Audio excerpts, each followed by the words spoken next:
From the Cardinal Television Studios, I am Caitlin Murphy with your Fisher News Brief. Secretary of State Rex Tillerson is in Bonn, Germany on his first trip abroad as part of the Trump administration. He's meeting with world leaders at the G20 summit. Tillerson is also expected to meet with Russia's Foreign Minister Sergei Lavrov on Thursday. That, while Washington is taking a closer look at Trump's ties to Russia after National Security Advisor Michael Flynn's resignation. Tillerson's visit could shed light on U.S. foreign policy. The former CEO of ExxonMobil Oil embraced a traditional foreign policy at times during his Senate confirmation hearing last month. President Donald Trump is considering changes to the H-1B visa, which could make it much harder to get.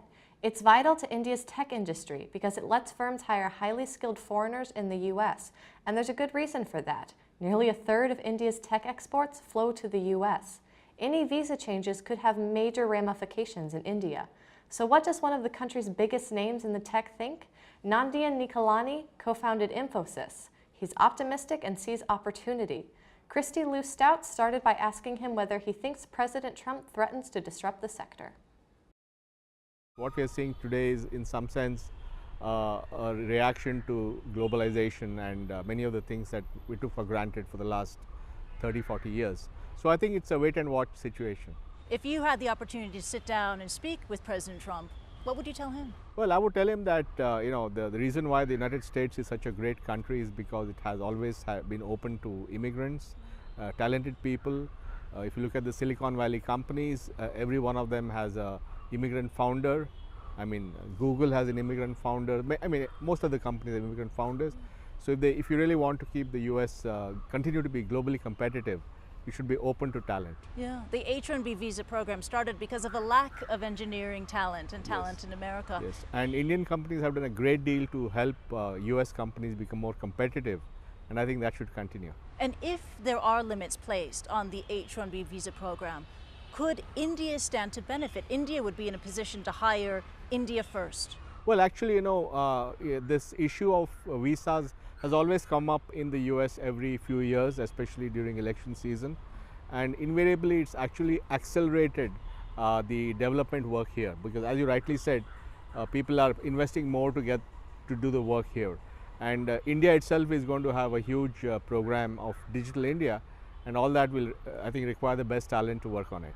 And do you feel that the talent is starting to remain in India as opposed to working in Silicon Valley or elsewhere? Oh, absolutely. If you look at the Aadhaar project, it was built by extremely talented and committed Indians. This is the National ID project. Yeah, the National ID project, both from the government and from the private sector. And many of them had global experience, but they brought that talent and experience to solve India's problems. So I think we're going to see more and more of that giving back by Indians who have global expertise. So this is India first? Oh, absolutely. Yes. Yeah. Yes, absolutely. I think you're right. I mean, in fact, it's called Make in India or Startup India. Yeah, it's India first. Now, so far, Donald Trump on Twitter has yet to send any sort of disparaging or negative tweet about India. What do you think about the U.S.-India relationship ahead under U.S. President Trump? No, I think India is a very important and strategic partner for the U.S. and I'm sure that I know that there have been discussions between the U.S. President and the Indian Prime Minister, and I'm very confident that things will work out well. So it'll be a smooth relationship, an uneventful one? Well, yeah, I think it will be a good one, yes. Right now, Austin has one of the highest immigrant populations in the country, according to Pew Research. And Thursday, countless businesses closed as immigrants showed just how much they mean to Central Texas. They held a day without immigrants. Local businesses participating in this protest took some heat on social media. Fred Cantu reports from Round Rock, where one local chain is standing by their decision to take part. Thursday, this busy Round Rock restaurant will sit silent, and with that, the owners will be making a statement. If you stand for something, whatever your ideology is, you got to stand up for it. The Morelia Mexican Grills say they decided to participate in a day without immigrants after recent raids targeting criminal aliens also caught innocent immigrants. It's like dropping a bomb in the middle of the city and expecting to take out one bad guy. But what happens to the rest of the bystanders that went around it, you know? The sentiment brings back memories of 2006 when hundreds took to the streets here in Austin to protest a proposal to make being an undocumented immigrant a felony. Used to show support to our Latino community, Hispanic community, we want to let them know that we are with them, we support our people.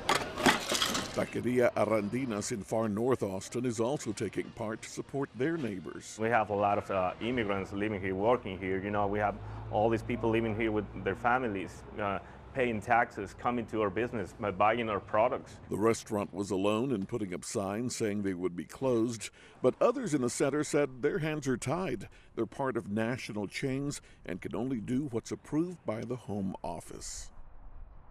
And organizers behind January's Women's March on Washington are also planning a new protest. Women across the country are expected to join a general strike called A Day Without Women. The strike is set for Wednesday, March 8th, which is also International Women's Day. In a social media announcement, organizers said it aims for communities to unite in the spirit of women and their allies, coming together for love and liberation. The group is not detailing what actions it wants people to take, but says more details about the event are on the way.